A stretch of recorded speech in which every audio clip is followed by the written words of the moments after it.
Hello and welcome to Camp Xtras. Nintendo is no stranger to racing games and has produced some notable titles such as F-Zero and Mario Kart. However, in 1984, they attempted their own Formula One racing game. In 1990, they went ahead and adapted this game for the Game Boy. As a racing fan, when I went through my Game Boy collection and found this game, I had to give it a shot. So I played through it recently, and let me tell you how it went, along with some history. All footage was emulated, but I did play it on my Game Boy as well. I just have no way to capture it right now. But let's go ahead and hop into this one.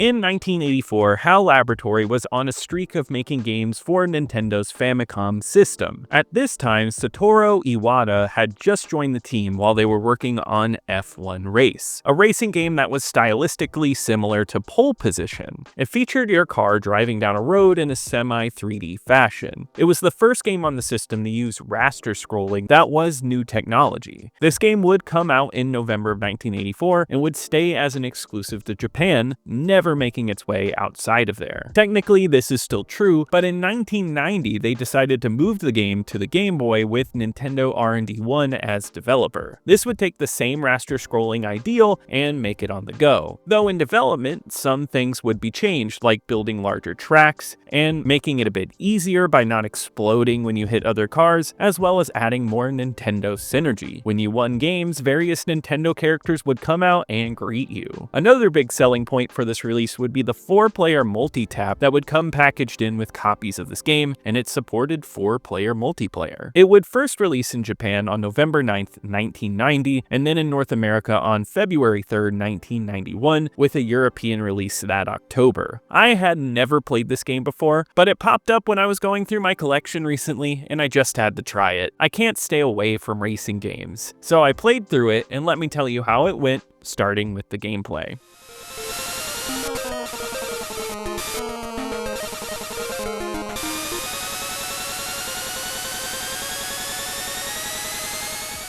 This is a Formula One racing game on the Game Boy, and it's pretty simplistic in terms of features. You get a multiplayer mode, a time trial mode, and a championship mode. Your main place to go will be the championship mode, and its layout is simple. You start out in Australia and move your way through 9 countries, each with different courses. You have to get in first in order to move on, but you get unlimited retries to go over and over again, so you can try to get first place. It's a basic racing game, but it's also impressively done and fun on the Game Boy. For one, the racing feels solid here. You accelerate, brake, turn, and you have a turbo by holding up on the D-pad. It's simple, but it works well. The 3D, almost outrun-like design is not only impressive on the Game Boy, but also how well it pulls it off is outstanding. Movement feels excellent, and weaving through turns is fast and fluid. It's tough too, so don't expect to breeze through turns. You have to manage your speed, or else you will run off course and lose speed. It's all handled superbly on the console, and I'm surprised by how much fun it is. This game is very unforgiving though. It's the type of racing game where if you make one mistake, you might as well reset. You have to drive perfectly and turbo on the straights at the right time to make correct passes and get in first place. In the later courses, they throw in more tight, repetitive turns, so you have to maintain perfect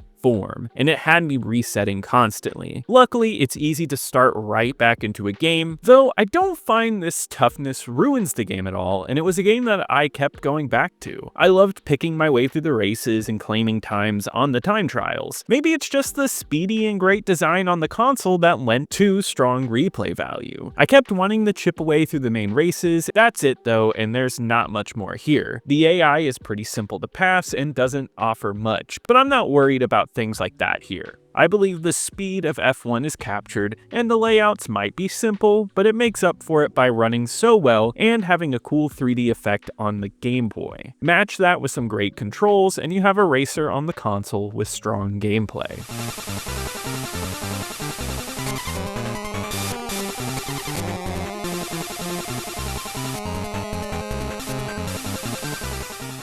The audio in F1 is fairly simple for the most part. You mostly hear the engines droning. It's nothing incredible, but the noises of the tires screeching on turns and the screeching of the turbo adds a little more of a dynamic feeling. I do love the little tunes thrown into the game. The menu jingles are nice and each track has its own song. I don't think any stand as re-listenable outside of the game, but it does add to the experience. I like how they don't kick in till you get a little bit into the race, which I think helps give the game energy.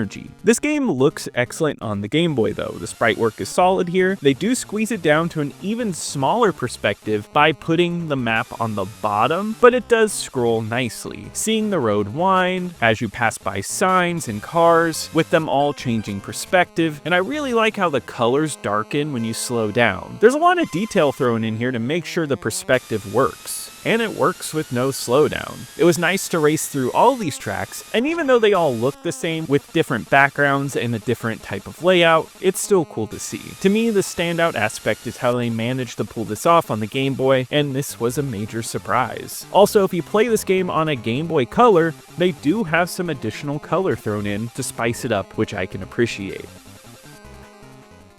F1 Race passed my expectations for a racing game on the Game Boy. It's a solid looking game pushing the console in terms of 1990. The races are fast and the controls feel good. Throw in some solid music and you have a recipe for a fun handheld racer. It's extremely simple and doesn't give you a ton of content, but for what it's worth, it's easy to play and get into over and over. This one scratched that racing itch for me quite well. On my ranking list of Game Boy games, this game ranks in at number 1 of the 2 that I've reviewed. I found that while both are fun, F1 was much more impressive in its capabilities, and with that came more replay value.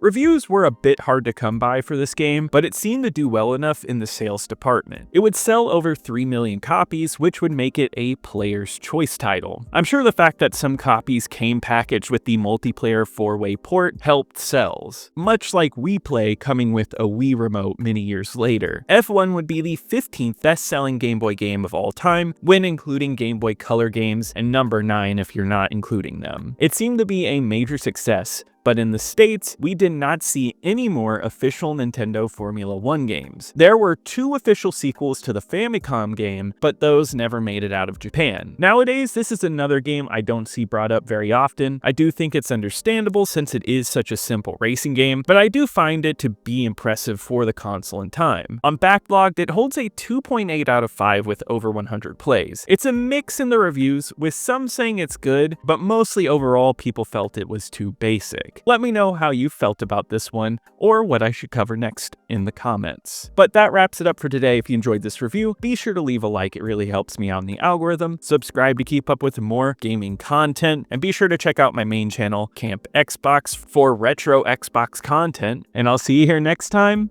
at Camp Xtras.